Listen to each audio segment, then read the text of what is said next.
Atenção, porque vai começar a aula de artes.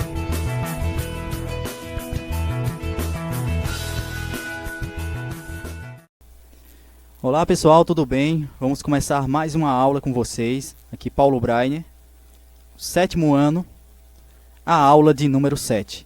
Então vamos dar início, mas primeiro vamos para a hora da correção. A correção da atividade da aula de número 6. Então, primeira questão. Identifique a alternativa que melhor corresponde à imagem representada. Que tipo de textura podemos observar na figura? Então, se vocês observarem bem a textura ali da figura, se você marcou a letra C, textura natural, está correta. Meus parabéns. Segundo, observe a ilustração e localize a opção certa. A imagem representa uma textura. Que tipo de textura, pessoal? Se você assinalou a letra D, artificial, está correta. 3. Observe atentamente e responda. A imagem destacada mostra que tipo de técnica mencionada na aula. Então, na aula anterior, falamos muito sobre essa questão, né, de diversos tipos de texturas. Se você assinalou a arte da observação, está correta, né, que você pega ali tanto objetos como um desenho do corpo humano, por exemplo. O corpo humano, de verdade, ali você faz uma representação do desenho, né? Então, é a arte da observação. Você está observando aquela imagem real, e transferindo para o desenho, com bastante detalhes. 4. E penúltimo. De acordo com a aula, o que as seguintes imagens têm em comum? Se você assinalou a letra B, a técnica antiga da rachura ou da achura, utilizada até hoje, está correta.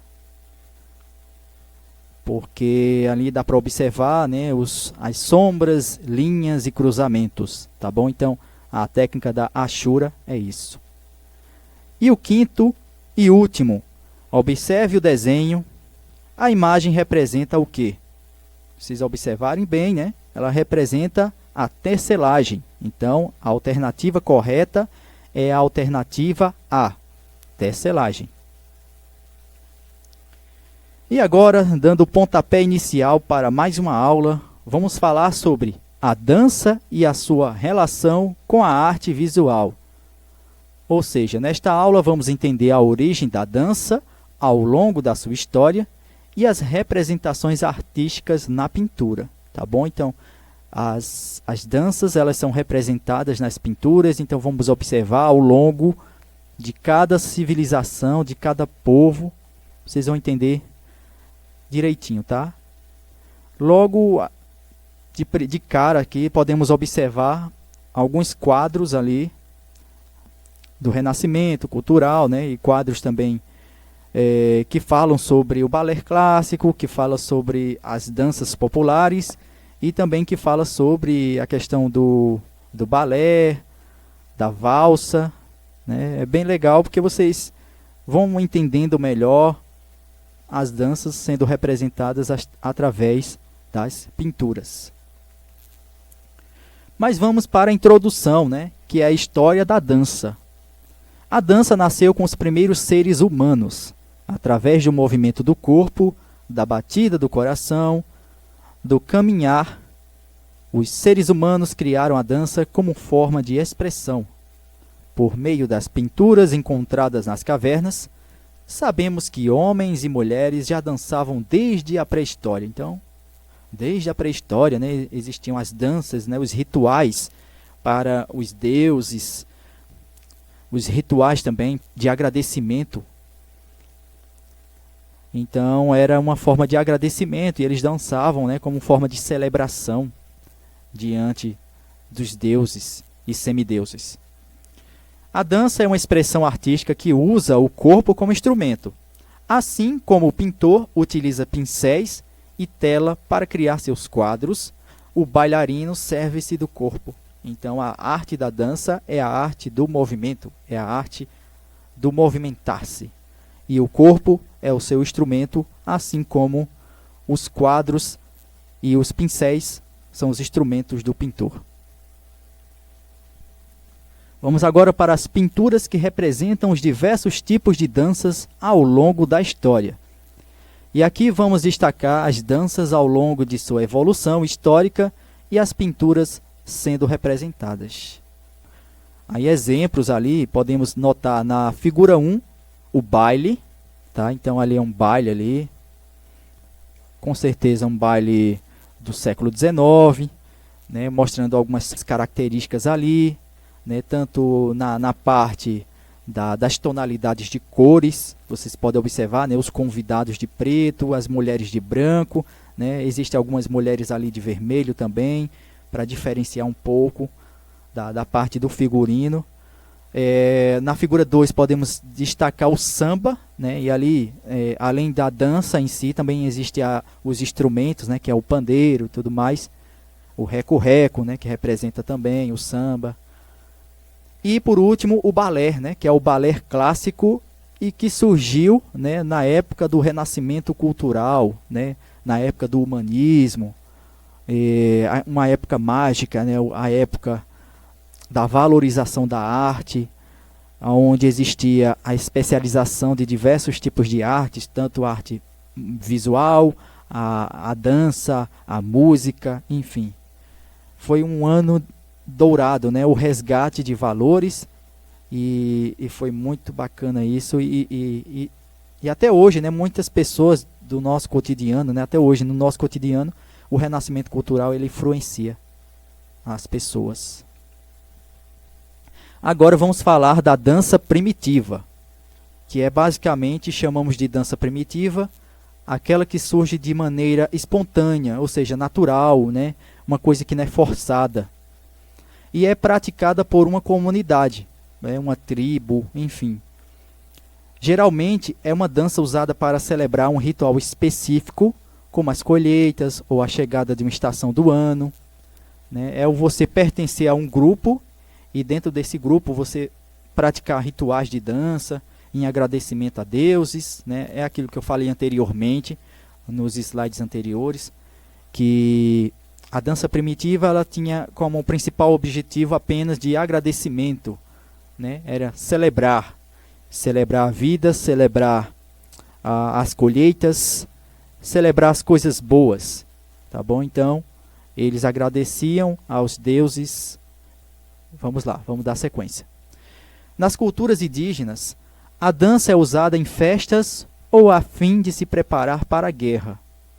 Também é utilizada nos rituais de passagem, como início da vida adulta, né? Então, além da dança nesse sentido ser de agradecimento, é também celebração, é ritual, é cultura, e é tradição, porque passa de geração para geração, ensinamentos e tudo mais.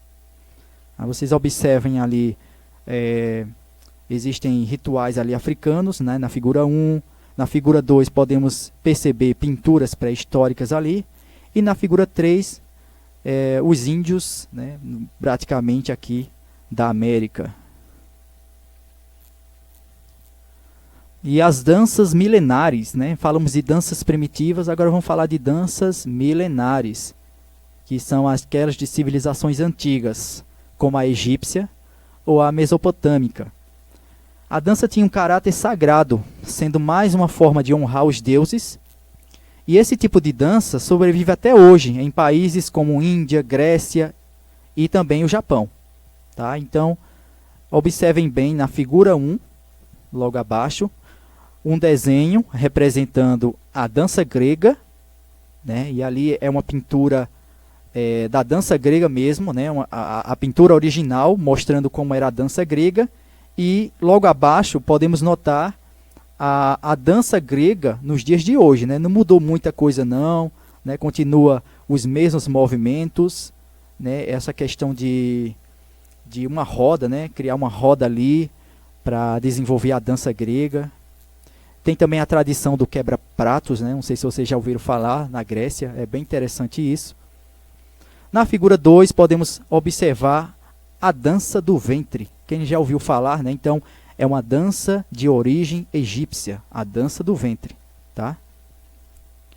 E na figura 3, que podemos observar logo acima, a dança, né, do Japão, né? Uma pintura do Japão ali representando a dança, né? A dança lá do Japão era mais todo mundo vestido, né? Todo mundo coberto ali, com ornamentos e com detalhes, né, florais e tudo mais. Então, e o contraste que podemos observar da dança do ventre ali do Egito, né, com uma pintura mostrando também uma dança árabe, né, que também os árabes eles herdaram a dança do ventre também na cultura deles, né?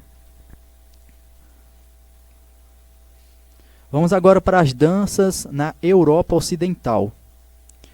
Com a expansão do cristianismo na Europa, né, então com o crescimento do cristianismo, a dança ela perde o seu caráter sagrado, né?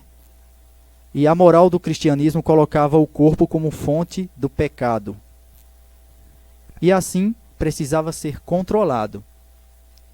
Por isso, ao contrário de outras artes, a dança não entra nas igrejas e se resume ou se restringe às festas populares e às celebrações nos castelos.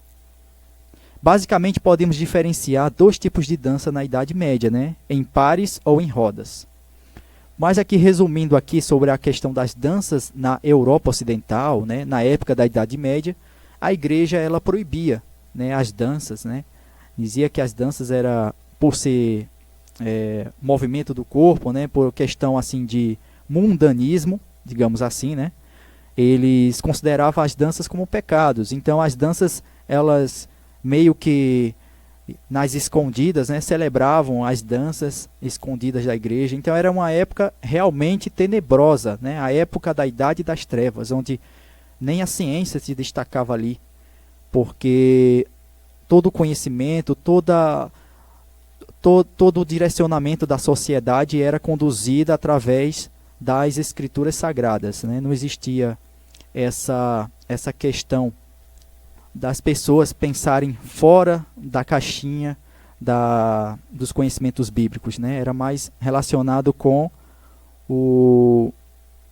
era algo mais preso ali, entendeu? Então, com isso, as danças elas foram meio que se escondendo ali, meio que vai, não vai, e podemos observar algumas danças, né?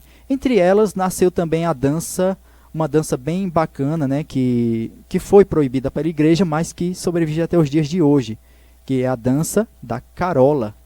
Não sei se vocês já ouviram falar desse tipo de dança. E muitas danças hoje juninas, as festas juninas, se vocês observarem bem, são danças de origem europeia, tá? Da Idade Média. Dança no Renascimento. Então vamos falar da dança no Renascimento. Falamos da dança na Idade Média, que era aquela idade mais restrita, né? Mais tenebrosa, que a dança era proibida, entre outros tipos de artes também, que só podia a arte ser falada através de conhecimentos bíblicos e tudo mais. Então aqui, na dança do Renascimento, já era algo mais livre, né? Era um estilo mais livre. A dança no Renascimento começa a ganhar status de arte com manuais, professores especializados e, sobretudo, pessoas que se dedicam a estudá-la. E um fato importante, pessoal, posteriormente, na corte do rei Luís XIV, se vocês já ouviram falar desse rei, né, que é o Rei Sol, que era um rei que sempre queria status e o absolutismo, né, se vocês já ouviram falar. Era um rei que só queria as riquezas para ele, que ele tinha que ser adorado pelos seus súditos e tudo mais. Então começavam os primeiros balés dramatizados com coreografia, figurinos e que narravam história com início, meio e fim. Então, na época da corte do Luís XIV, ele começou a incentivar o balé dramatizado e e cada vez mais ele incentivou, né, pessoas a se especializar para ensinar aos seus alunos, né, o balé clássico, tá? Então, foi o início ali da valorização da arte, né? Além, mesmo que tenha sido um momento em que desigualdade social ali, né? O rei tinha que ter o poder de tudo, e enquanto que existia a desigualdade entre ricos e pobres ali, mas pelo menos existiu o lado bom, porque o rei Luís XIV, né, ele incentivou os balés, né? E até hoje a dança do balé, ela é dedicada, né? Ela é dedicada bastante ao rei Luís XIV e o renascimento cultural. É importante destacar que este rei, ele usou o balé para afirmar a sua figura de monarca absolutista. Então, como eu acabei de falar, tá? Infelizmente, existe o lado bom das coisas e o lado ruim, né? O lado bom é que houve um incentivo do balé clássico e de outras artes, tá? As imagens, elas falam por si, tá? São imagens representando o balé, a leveza, a suavidade, tá? Vocês podem observar ali os personagens, eles são tão leves como a pluma. Então, foi uma época da leveza, uma época da sensibilidade, das inspirações, e é isso. A dança moderna. Então, a dança moderna será a ruptura do balé clássico, promovida na virada do século XIX para o XX. Com o crescimento das cidades e a expansão das indústrias, parte da sociedade já não se identificava com aquele tipo de espetáculo do balé clássico. Uma das principais características é romper com os movimentos rígidos e os cenários grandiosos. Então, as pessoas tinham a liberdade agora de poder usar os seus próprios movimentos sem seguir o movimento rígido e trabalhoso ali, né, do balé clássico. Um outro ponto ali foi relacionado à preferência por roupas simples e danças sem sapatilhas, ou seja, totalmente descalço. Então não existia mais esse negócio do dançarino usar aquela sapatilha que machucava o pé e tudo mais, tinha que ficar de ponta de pé. Já não existia mais isso. Você tinha a liberdade de dançar descalço, utilizando, né, ciranda e tudo mais, usando os movimentos de forma livre, sem utilizar uma coreografia, tá bom? Abrindo assim várias possibilidades para novas linguagens na dança contemporânea. Então, a dança moderna foi o começo de uma nova mentalidade, uma nova ideia de dança. Ela não seguia mais aquela rigidez do balé clássico, tá bom? Aí vocês podem observar na figura 1, né, as pessoas fazendo uma roda, tal, descalças. É um quadro da época que mostra realmente a dança moderna. E vocês observem as outras duas fotografias que também falam sobre isso, né? Sobre a leveza do corpo e tudo mais, só que de forma ainda mais libertária do que o do balé clássico. Então, recapitulando a aula de hoje, falando sobre a dança e sua relação com a arte visual, né, os quadros que falam sobre os tipos de danças. Falamos sobre a história da dança, um pouquinho sobre o começo, de onde tudo começou, que até então a pré-história, né, foi o berço ali da dança, e que praticamente as danças eram realizadas através de rituais e tudo mais, de agradecimento pela colheita, agradecimento pela chuva, né? E às vezes também eram celebrações de danças para iniciar uma guerra, né? Eles celebravam antes para dar um gás a mais, para depois ter sucesso nas guerras e tudo mais. Eu falo na questão também da dança primitiva, tá bom, pessoal? Então, aí as pinturas que representam os diversos tipos de danças ao longo da história. Falamos sobre as pinturas representando cada época, o quanto elas foram importantes e continuarão sendo. Falamos sobre a dança primitiva, tá? Com os povos e tudo mais, né? Você pertencer a um grupo e você ter apenas uma finalidade de dança. Falamos sobre as danças milenares, que são as danças, por exemplo, a dança egípcia, né? Com a dança do ventre, que sobrevive até hoje.